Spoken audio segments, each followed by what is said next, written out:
முதல் போனி நானே பண்றேன்.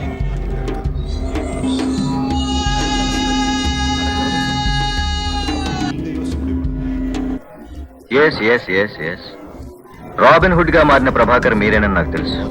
కూర్చోండి. அவ்வளோ பணம் திடீர்னு எங்க தானே வந்தது? எவ்வளவு வேணுமோ எடுத்துக்க. பணம் வந்த பிறகு இவ்வளவு பணம் எப்படி வந்ததுன்னு கேட்டா சொல்லக்கூடாது. மொத்தத்தையும் எடுத்துக்கிற. அதை எப்படி போச்சுன்னு கேட்டா சொல்லலாம்.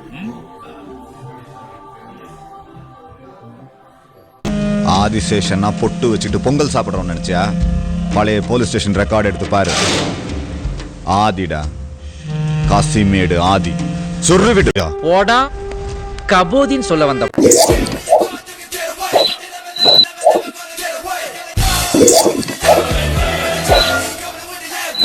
நீ மாட்டிக்கிட்ட. சும்மா அதறது இல்ல.